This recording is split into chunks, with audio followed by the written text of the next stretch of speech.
In good Trumpian fashion, Donald Trump has set the internet on fire once again over this past weekend. Well, last weekend, it was the whole on Easter, he put out that pretty vicious tweet and rubbed everybody the wrong way.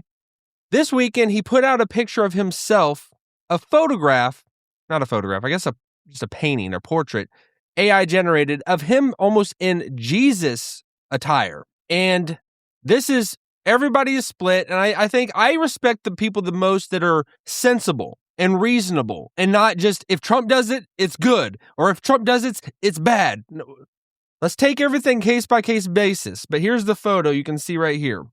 So there's, I almost said Jesus. There's Donald Trump.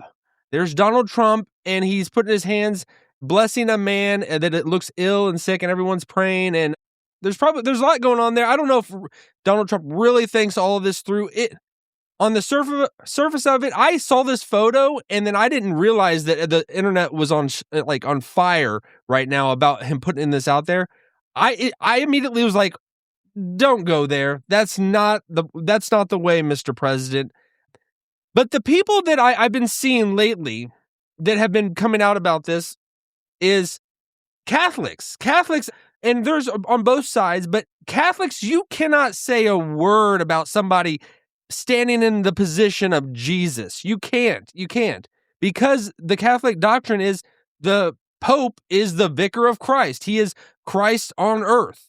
That's pretty much where it goes, and he speaks the words of God. So you got to be careful there. I mean, there's a whole thing of where we got there and how, and I would love to go down that road, and I might in just a bit of what I think about all that. But just getting on this about Donald Trump and him, what he did, this was immediately after he put out this post regarding Pope Leo, and I'm going to read it for you. Pope Leo is weak on crime and terrible for foreign policy. He talks about fear of the Trump administration, but doesn't mention the fear that the Catholic Church and all other Christian organizations had during COVID when they were arresting priests, ministers, and everybody else for holding church services even when going outside and being 10 and even 20 feet apart. I like his brother Louis much better than I like him because Louis is all MAGA. He gets it, and Leo doesn't. I don't want a pope who thinks it's okay for Iran to have a nuclear weapon. I don't want a pope who thinks it's terrible that America attacked Venezuela, a country that was sending massive amounts of drugs into the United States, and even worse, emptying their prisons, including murderers, drug dealers, and killers, into our country. And I don't want a pope who criticizes the president of the United States because I'm doing excellently what I was elected in a landslide to do. Setting record low numbers in crime and creating the greatest stock market in history, Leo should be thankful because, as everyone knows, he was a shocking surprise. He wasn't on any list to be the Pope, and was only put there by the church because he was an American and they thought that they would be the best way to deal with President Donald Trump. If I wasn't in the White House, Leo wouldn't be in the Vatican. Unfortunately, Leo's weak on crime, weak on nuclear weapons doesn't sit well with me, nor does the fact that he meets with Obama sympathizers like David Axelrod, a loser from the left, who is one of those who wanted churchgoers and clerics to be arrested. Leo should get his act together as Pope, use common sense, stop catering to the radical left, and focus on being a great pope, not a politician. It's hurting him very badly, and more importantly, it's hurting the Catholic Church, President Donald Trump. So whatever you think about that, there is the separation between church and state, and I disagree, with the whole Catholic, what they feel about the Pope and who he is and what he represents. I do want to step into this a little bit. I don't know if I'm going to get myself into something by saying this. By them saying that he has the succession of Peter, the Pope, why is it that they are able to just lay claim on it? Because it seems like it was a power grab in the early church. It seems like it was just a power grab to just lay claim to that, as opposed to, so you didn't want it to go to anyone else. That it gets very foggy and very hazy the closer we get to the Apostle Peter. Because after him, and it's not till a couple 100 years or so until people even start formulating this idea, because they want to consolidate power.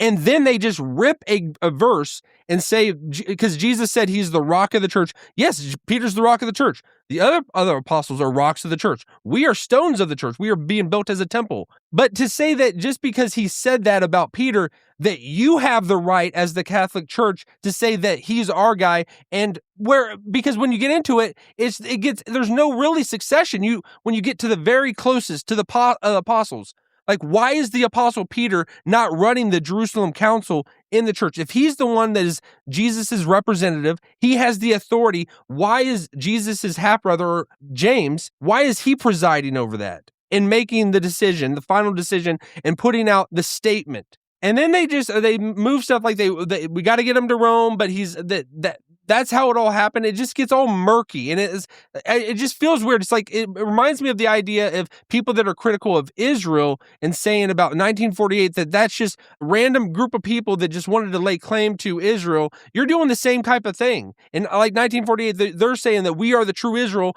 Why does the Pope today get to say, I'm the true vicar of Christ? I'm the true succession of Peter. You would think that the apostles would have delineated more clearly about that. Just a lot of these traditions and ideas that came from the early church, that's good and all, that can be great, but does it line up with Scripture? If this was the doctrine of the apostles, you would think that they would make it a specific message and clear message in their writings.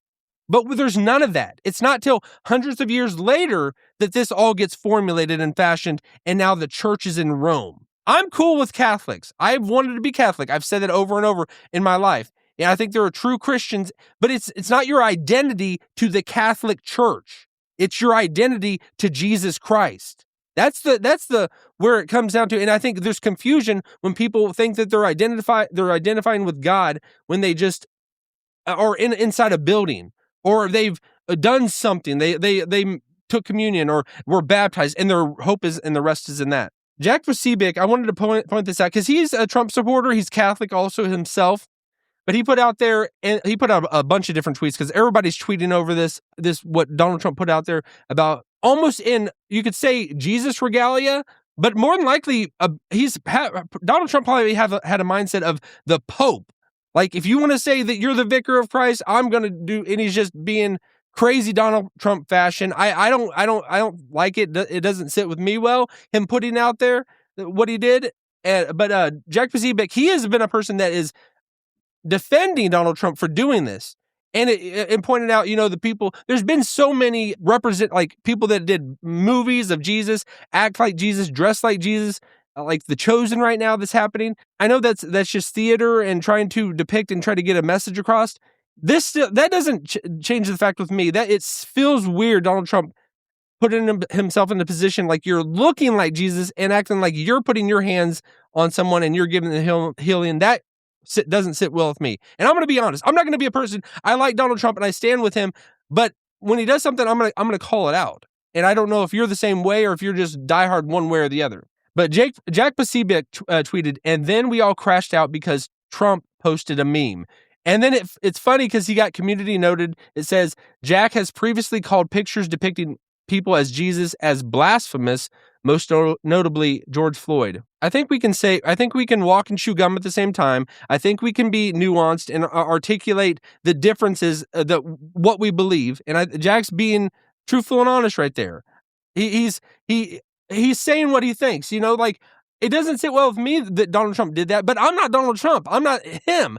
And he's going to do everything that's politically charged that's going to drive people crazy. He does that every day, every weekend, and the people are out in droves, and they're going to be critical of this. Let me know what you think about the whole Peter thing, about the apostle Peter, that succession going through the Pope, because I'm very curious about that. It just doesn't seem right. It just seems like another thing that the Catholic Church has just taken hold of and laid claim to that. Anybody could just come along and say, that's our verse. And because of that, our guy is the true speaker of Christ on earth. It doesn't seem right. It never has. And I've always been a lot really hush because I don't really want to get into that. And I don't want to, so it's kind of like a matter of fear, because I don't want to be speaking out against if it is of God, but I'm not convinced that it is. And I'm going to God correct me if I am wrong. God correct me if I'm wrong. All right. Let me know what you think. Smash that like button. Follow me on X and Instagram, and have a good week.